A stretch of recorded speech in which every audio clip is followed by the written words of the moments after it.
இந்த ஒரு ப்ராடக்ட் உங்க எல்லார் வீட்லயும் இருக்க வேண்டியது கட்டாயம். இது என்ன பெரிய ப்ராடக்ட்? இது ஒரு பாத்ரூம்ல மாட்டக்கூடிய கண்ணாடி.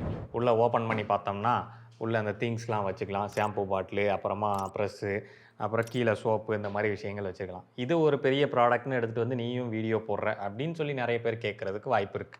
அண்ட் நான் வாங்கும்போதும் ரிவ்யூ பண்ணணும் அப்படின்ற ஐடியால வாங்கல. பட் இது என்ன பர்ப்பஸ்க்காக நான் வாங்குனேன்றது உங்களுக்கு தெரிஞ்சதுன்னா, உங்களுக்கும் தேவைப்படலாம். நம்ம பாத்ரூம்ல டூத் பிரஷ்ஷ ஓப்பனான ஏரியால தான் வச்சிருப்போம். அதுல இந்த கரப்பான்பூச்சி, பல்லி இதெல்லாம் வந்து வாய் வைக்கும். அது போக நம்ம டாய்லெட்ட ஃப்ளஷ் பண்ணும்போது ஓப்பன்ல இருந்துச்சு அப்படின்னா, அதிலேருந்து வெளிப்படக்கூடிய அந்த ஈரப்பதம், அந்த மாய்ஸ்சர் வந்து தெறிச்சு, இந்த மாரி பிரஷ் எல்லாம் படுது அப்படின்னு சொல்றாங்க.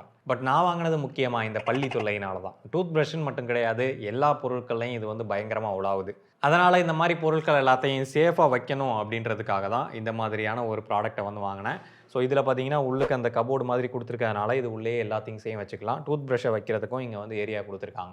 அண்ட் இத க்ளோஸ் பண்றதுக்கு மேக்னெட்டிக் லாக் குடுத்துருக்காங்க. பிரஸ் பண்ணோம்னா ஈஸியா போய் லாக் ஆயிக்குது. இதோட விலை ரூ. 1000 வந்துச்சு.